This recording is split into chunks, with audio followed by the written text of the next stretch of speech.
Bonjour à tous, aujourd'hui nous allons apprendre à faire le lien entre les forces et le mouvement d'un système, et puis nous allons énoncer et appliquer le principe d'inertie ou première loi de Newton. Effectuons une approche historique. Eh bien, Aristote pensait que la force provoquait le mouvement, et que pour que le mouvement perdure, il fallait maintenir cette force. Eh bien, en fait, c'était faux. Il a fallu attendre plusieurs siècles avec Galilée, et il va ainsi démontrer, Galilée, par l'expérience, que la force ne fait que modifier le mouvement. Voici l'expérience de Galilée. Il a travaillé avec des plans inclinés et des billes. Alors, les plans inclinés, on pouvait négliger tous les frottements. Et qu'est-ce qu'on constate? Pour les expériences A et B, eh bien, la bille, elle remonte à chaque fois à la même hauteur que sa hauteur initiale. Pour la troisième, elle finit par s'arrêter, la bille. Parce que n'oubliez pas qu'un plan où il n'y a aucun frottement, ça n'existe pas. Il y a toujours un tout petit peu de frottement. On peut les négliger, mais il y en a toujours un petit peu. Donc de toute façon, la bille, elle finira toujours par s'arrêter dans la réalité. Mais là où est allé Galilée, il a essayé de réfléchir un petit peu plus loin. Il en a déduit que si la bille n'était soumise vraiment à aucune force de frottement, c'est théorique, mais bon, elle serait animée d'un mouvement perpétuel uniforme. Nous allons nous attarder un petit peu sur la dernière partie de l'expérience de Galilée, pour lequel, je vous rappelle, on travaille avec une bille et un plan dans lequel on peut négliger absolument tous les frottements. Alors, c'est une expérience dite de pensée parce que un plan incliné ou un support dans lequel on peut négliger absolument tous les frottements, ça n'existe pas. Malgré tout, c'est important d'analyser le mouvement. Alors, nous allons faire une chronophotographie de la bille et on peut remarquer qu'on peut couper la trajectoire en deux parties. Il y a un mouvement rectiligne accéléré pour commencer, puis un mouvement rectiligne uniforme. Nous allons maintenant effectuer un bilan des forces sur le système. Alors le système ici, ça va être la bille et le référentiel d'étude va être le référentiel terrestre.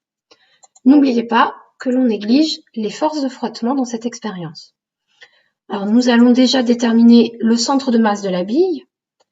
Ensuite, cette bille elle est soumise à donc deux forces. La première, c'est le poids. Donc là, je vous ai dessiné la droite d'action. Et vous pouvez ensuite représenter le vecteur poids. Et ensuite, il y a la réaction du support, le support ici étant le plan incliné. N'oubliez pas que la réaction du support, sa droite d'action, elle est perpendiculaire au support. Et donc ensuite, vous placez le vecteur R, réaction.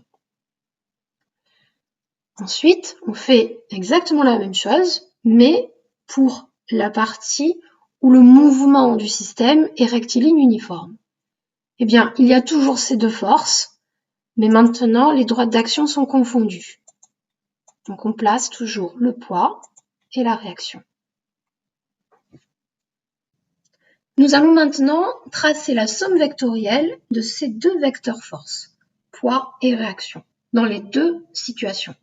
Dans la première situation, eh bien, nous allons déjà tracer le vecteur poids à la pointe du vecteur R et la résultante de ces deux vecteurs est tracée en rouge. Donc ici, nous avons vecteur réaction et additionné du vecteur poids. Dans la deuxième situation, eh bien, la résultante de ces deux vecteurs est égale au vecteur nul. En physique, la somme vectorielle de toutes les forces qui s'appliquent au système, on l'appelle résultante des forces. Alors, on va essayer de faire un lien entre la résultante des forces et la nature du mouvement du système. Dans la première situation, eh bien, la résultante des forces, elle est différente du vecteur nul. Donc, on en déduit que le mouvement, il est modifié par cette résultante des forces. Donc, il est responsable de l'accélération de la bille. Dans la deuxième situation, la résultante des forces, elle est égale au vecteur nul. ce qui permet d'expliquer que le mouvement, il n'est pas modifié, il est perpétuel. Car dans cette situation, n'oubliez pas qu'il n'y a pas de force de frottement. Alors, en mathématiques, résultante des forces, ça se note, je vous le dis pour tout à l'heure, un sigma, donc somme, de toutes les forces qu'on représente par vecteur F. Pour conclure sur l'expérience de pensée de Galilée, eh bien, un mouvement rectiligne uniforme, ça équivaut à une résultante des forces que subit le système qui est égale au vecteur nul. Et ensuite, inspiré des travaux de Galilée, eh bien, Newton énonça en 1686 le principe d'inertie. On peut l'appeler aussi première loi de Newton. Alors, qu'est-ce qu'elle dit, cette loi de Newton? Eh bien, dans un référentiel terrestre, tout corps qui n'est soumis à aucune force ou à des forces qui se compensent reste dans son état de repos ou de mouvement rectiligne uniforme.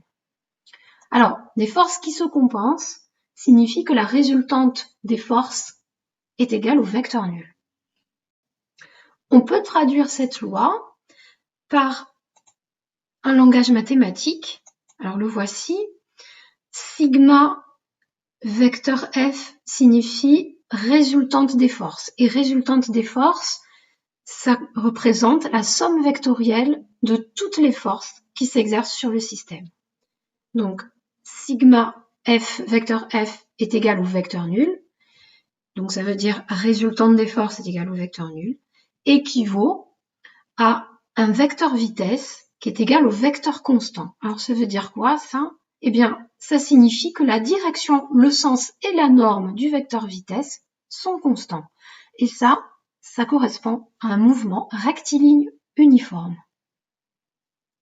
Il existe également la contraposée du principe d'inertie qui stipule que si le mouvement d'un corps n'est pas rectiligne uniforme par rapport au référentiel terrestre, on en déduit que les forces qui s'exercent sur ce corps ne se compensent pas. Autrement dit, que la somme vectorielle de toutes les forces que subit le système est différente du vecteur nul. Prenons l'exemple de la Lune, qui sera notre système ici. Je vous ai représenté la trajectoire, en tout cas une partie. Eh bien, si on représente le vecteur vitesse de la Lune en 2 points, par exemple, voilà, eh bien, qu'est-ce qu'on remarque? Que la direction du vecteur vitesse, elle est différente en chaque point. Donc, le vecteur vitesse, il est différent du vecteur constant. Et ça veut dire que donc les forces que subit la Lune ne se compensent pas. Et effectivement, le mouvement de la Lune n'est pas rectiligne uniforme. Voici enfin un exemple d'application du principe d'inertie. On va considérer le référentiel terrestre et le système étudié sera le bloc de glace. Dans la première situation, le camion roule à vitesse constante. Ainsi, le mouvement du bloc de glace sera rectiligne uniforme. Et donc c'est équivalent, d'après le principe d'inertie, au fait qu'on pourra dire que la somme vectorielle, donc la résultante des forces, donc vecteur réaction plus vecteur poids, va être égale au vecteur nul. Deuxième situation, eh bien, le camion accélère. Alors on va déjà expliquer pourquoi le bloc de glace recule et finit donc par tomber. Eh bien, le bloc de glace, lui, il garde la même vitesse que celle qu'avait le camion avant son accélération. Et du coup, il recule. Ensuite, il finit par ne plus être en contact avec le support du camion. Et donc, si on fait la somme vectorielle donc, des forces qui s'appliquent sur le bloc de glace, eh bien, il n'y a plus que le poids. Et donc, forcément, la résultante des forces est différente du vecteur nul. Donc, d'après le principe d'inertie, on sait que le mouvement sera non uniforme. Effectivement, ce sera une chute libre, donc mouvement rectiligne mais accéléré. Dernière situation, eh bien, le bloc est immobile, posé sur le sol.